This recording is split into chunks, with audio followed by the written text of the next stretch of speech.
നമസ്കാരം, welcome to Jyothi online classes. ഇന്ന് നമുക്ക് ബയോളജിയിലെ ഫസ്റ്റ് ചാപ്റ്റർ ഡിസ്കസ് ചെയ്യാം. Sensation and responses, our second module. Now already we are discussed in our first modules structure and functions of neurons, then myelin sheath, receptors, what is stimuli, these are we are already discussed. So today we can discuss generation and transmission of impulses, synapse, different types of neurons and the parts of nervous system. These are all we can discuss in these modules. Okay, so before that എല്ലാവർക്കും ഓർമ്മയുണ്ടല്ലോ, നമ്മൾ first മോഡ്യൂളിൽ നമ്മൾ clear ആയിട്ട് structure of neuron പഠിച്ചു അല്ലേ. അതിൽ ഡെൻട്രൈറ്റ്, ഡെൻട്രോൺ, അതെല്ലാം നമ്മൾ ക്ലിയർ ആയിട്ട് പഠിച്ചു. അപ്പോൾ ഇനി ഒരു സ്റ്റിമുലൈ വരുമ്പോൾ അത് എങ്ങനെയാണ് പാസ് ചെയ്ത് പോകുന്നത് അതിനെക്കുറിച്ചാണ്, അതായത് ട്രാൻസ്മിഷൻ ഓഫ് സ്റ്റിമുലൈസ്, അതാണ് നമ്മളിതിൽ മെയിനായിട്ട് ഡിസ്കസ് ചെയ്യാൻ പോകുന്നത്. So one stimuli is formed in our body that will transmitted through the nerve. First എന്താണ്, ഡെൻട്രൈറ്റ്, adjacent ഡെൻട്രൈറ്റ് എന്ത് ചെയ്യുന്നു, സ്റ്റിമുലസ് റിസീവ് ചെയ്യും. ഡെൻട്രോൺ വഴി എവിടെ എത്തുന്നു, സെൽ ബോഡിയിലോട്ട് എത്തും. നമ്മൾ ഓൾറെഡി അവിടെ എന്തുണ്ട്, പ്ലാസ്മ മെംബ്രെയിൻ ഉണ്ട് അല്ലേ. That plasma membrane of the neuron is positively charged. Outer surface of the plasma membrane is always positively charged and inner surface is always negatively charged. അതാണ് അതിൻ്റെ സ്ട്രക്ചർ. അപ്പോൾ ഒരു സ്റ്റിമുലൈ വരുമ്പോഴത്തേക്കും അതിൻ്റെ അയോണിക് ട്രാൻസ്മിഷൻ, അതായത് ionic changes അവിടെ ഉണ്ടാകുന്നു. അത് കാരണം ഈ സ്റ്റിമുലൈ പാസ് ഓവർ ചെയ്ത് പോകുന്നു. So it's will different distribution, എൻ്റെ ഡിസ്ട്രിബ്യൂഷനിലുള്ള ഡിഫറൻസ് കാരണം the stimulus is passes through the next adjacent neuron. So അത് നമുക്കൊരു വീഡിയോയിലൂടെ ക്ലിയർ ആയിട്ട് കാണാം.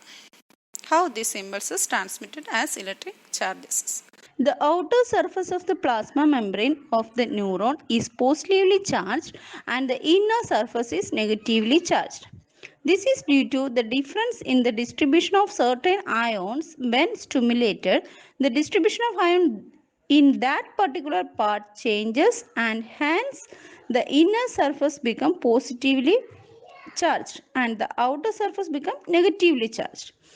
This momentary charge differences stimulates its adjacent parts and similar changes occurs there too. As this process proceeds, impulse get transmitted as electric charges. So next നമ്മൾ വീഡിയോയിൽ കണ്ടായിരുന്നു എങ്ങനെയാണ് impulse transmit ചെയ്യുന്നത്, then how it is generated and transmitted through the next neurons. Here we have some specialized cells in our body, our sense organs അല്ലേ. So നമുക്കറിയാം നമ്മുടെ body മൊത്തം sense organs ഉണ്ട്. സ്കിൻ ഈസ് ദ സെൻസ് ഓർഗനാണ്. Different the body എന്ത് ചെയ്യുന്നു, different stimuli നമ്മൾ receive ചെയ്യുന്നുണ്ട് അല്ലേ. നമ്മുടെ ഡേ ടു ഡേ അതൊക്കെ നമ്മൾ ഫസ്റ്റ് മോഡ്യൂൾ ക്ലിയർ ആയിട്ട് പറഞ്ഞിട്ടുണ്ടായിരുന്നു. യെസ്, ഈ stimulus, these cells are not as receptors. Stimuli receive ചെയ്യുന്ന സെൽസിന് പറയുന്ന പേരാണ് എന്ത്, receptors. The impulse generated in these receptor cells reaches to the, ഈ റിസപ്റ്റർ സെൽസാണ് എന്ത് ചെയ്യുന്നത്, ഇമ്പൾസിനെ ബ്രെയിനിലോട്ട് എത്തിക്കുന്നത്. Then the brain analyzes it and give direction for proper response. Brain ആണ് അതിനനുസരിച്ച് എന്ത് ചെയ്യുന്നത്, പ്രോപ്പർ റെസ്പോൺസ് കൊടുക്കുന്നത് അല്ലേ. Okay, to make this possible, the impulses formed in a neuron are to be transmitted to the other neurons and associated cells. Okay, how it is possible, become possible, നമുക്ക് നോക്കാം. So അതിന് മുന്നേ ഇത് നോക്കിയേ, ഒരു slide കാണിക്കാം. അതിൽ different ഇതുണ്ടല്ലേ, എന്താ, synapse, nerve cells, muscle cells and glandular cells. Synapse is the junction between two neurons or a neuron and a muscle cells, അല്ലെങ്കിൽ a neuron and a glandular cells. ഇത് മൂന്നും 3 ടൈപ്സ് ആണ്. Synapse എന്താ പറയുന്നത്, synaptic cleft, synapse വരുന്ന ജംഗ്ഷനാണ്. Cell to cell ആവും, nerve സെല്ലിൻ്റെ nerve cell to nerve cell ആവാം. then nerve cell to muscle cell, second one nerve cell to muscle cells ആവാം. then nerve cell to glandular cell ആവാം. So next, the role of synapse in the transmission of impulse. Synapse in the role എന്താണെന്ന് നോക്കാം നമുക്ക് അല്ലേ. Next എന്താ, electric impulse plasma മെംബ്രെയിനിലോട്ട് നിന്ന് എങ്ങോട്ട് വന്നു, ആക്സോൺ വഴി ആക്സോണൈറ്റിലെത്തി അല്ലേ. ആക്സോണൈറ്റിലെത്തുമ്പോൾ നമുക്കറിയാം ആക്സോണൈറ്റ് എൻഡ് ചെയ്യുന്നത് സിനാപ്റ്റിക് നോബിൽ അല്ലേ. സിനാപ്റ്റിക് നോബിൻ്റെ അഡ്ജസൻറ്റ് അടുത്ത ന്യൂറോൺ സ്റ്റാർട്ട് ചെയ്യുന്നത് ഡെൻഡ്രൈറ്റ് ആണ് അല്ലേ. ആ ഇൻ ബിറ്റ്വീൻ ദി സ്പേസിനെയാണ് നമ്മൾ പറയുന്നത് സിനാപ്റ്റിക് ക്ലെഫ്റ്റ്. ആ ഒരു സ്പേസിനെയാണ് സിനാപ്റ്റിക് ക്ലെഫ്റ്റ് എന്ന് പറയുന്നത്.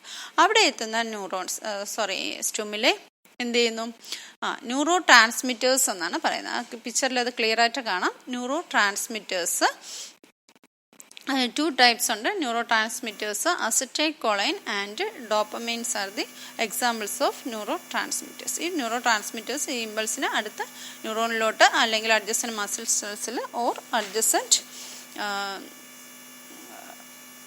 സെല്ലിലോട്ട് ട്രാൻസ്മിറ്റ് ചെയ്യുന്നു. അതാണ് ന്യൂറോ ട്രാൻസ്മിറ്റേഴ്സ് എന്ന് പറയുന്നത്. Okay, clear?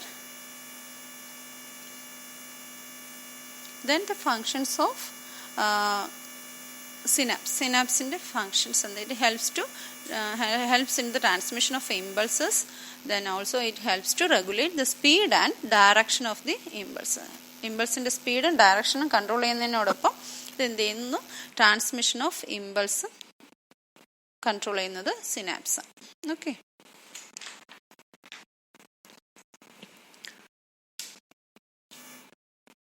ദെൻ ഇതൊരു ഫ്ലോ ചാർട്ട് പോലെ നമുക്ക് കുറച്ചുകൂടി ഈസിയാണ് പഠിക്കാൻ. നോക്കി ആ ഫ്ലോ ചാർട്ട് ഒന്ന് നോക്കി. സോ എങ്ങനെയാണ് ഇമ്പൾസസ് പാസ് ചെയ്യുന്നത് ഒരു ന്യൂറോണിൽ നിന്ന് മറ്റൊരു അഡ്ജസൻറ്റ് ന്യൂറോണാണ് ഇതിൽ കൊടുത്തിരിക്കുന്നത്. അഡ്ജസൻറ്റ് ന്യൂറോണിലോട്ട് ഇമ്പൾസ് പാസ് ചെയ്യുന്ന ഒരു ഫ്ലോ ചാർട്ട് പോലെ തന്നിട്ടുണ്ട്. സ്റ്റിമുലസ് ഫസ്റ്റ് റിസീവ് ചെയ്യുന്നുണ്ട് അല്ലേ. സ്റ്റിമുലസ് നമ്മുടെ സെൻസ് ഓർഗൻസ് റിസീവ് ചെയ്യുന്നുണ്ട് സ്റ്റിമുലസ്. സോ അതിൽ നിന്ന് സ്റ്റാർട്ട് ചെയ്യുന്നു. Stimulus, then dendrite, then to dendron, then it reaches to cell body to then axon, axonite, synaptic knob and synapse next dendrite of adjacent neuron. Clear? Okay, then the basis of this impulse നമ്മൾ പറഞ്ഞു അല്ലേ. Impulse receive ചെയ്യുന്നതിനനുസരിച്ച് neurons can be classified into sensory neurons, motor neurons. അങ്ങനെ 2 types neurons ഉണ്ട്. Sensory neurons carries impulse to the brain and spinal code.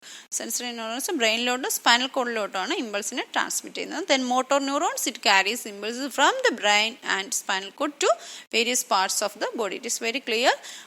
ബ്രെയിനിൽ നിന്നും എങ്ങോട്ട് different നമ്മുടെ ബോഡി പാർട്സിലോട്ട് തിരിച്ചതിന് ഇമ്പൾസിനെ ക്യാരി ചെയ്യുന്നതാണ് മോട്ടോർ ന്യൂറോൺസ്. അങ്ങനെ 2 ടൈപ്സ് ഉണ്ട്.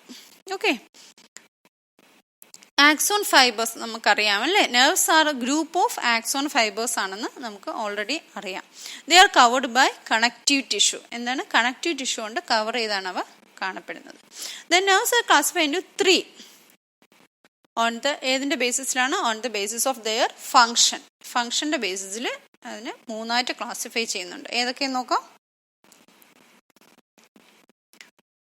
സെൻസറി ന്യൂറോൺസ് നമ്മൾ നേരത്തെ പറഞ്ഞു. Sensory nerves, motor nerves and mixed nerves. അങ്ങനെ 3 ടൈപ്സ് ആണ് ഫങ്ഷൻ്റെ ബേസിൽ. അപ്പോൾ ഓരോന്നായിട്ട് നോക്കാം. Sensory nerves formed of sensory nerve fibres. It carries impulse from various parts of the body to the brain and spinal cord. For example optic nerve. Then motor nerve formed of motor nerve fibers. It carries impulses from brain and spinal cord to various parts of the body. For example, hypoglossal nerve. So next, mixed nerve formed of sensory nerve fibers and motor nerve fibers. It carries impulses to and from the brain and spinal cord. For example, vagus nerve.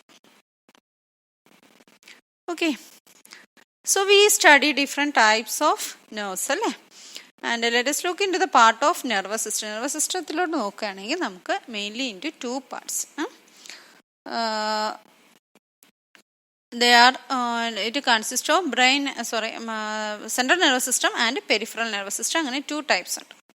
Central nervous system consists of brain and spinal cord, and the peripheral nervous system consists of 12 pairs of cranial nerves, 31 pairs of spinal nerves ആണ് വരുന്നത്. Okay, clear? ആ പിക്ചറിൽ അത് clear ആയിട്ട് കാണിക്കുന്നുണ്ട്, നോക്കിയേ. Brain, spinal കോഡാണ് first, central nervous system, then peripheral nervous system. Okay, so let us conclude today's class now. Okay, I will give you some questions related to this study. We are studying this topic. Okay, let's go.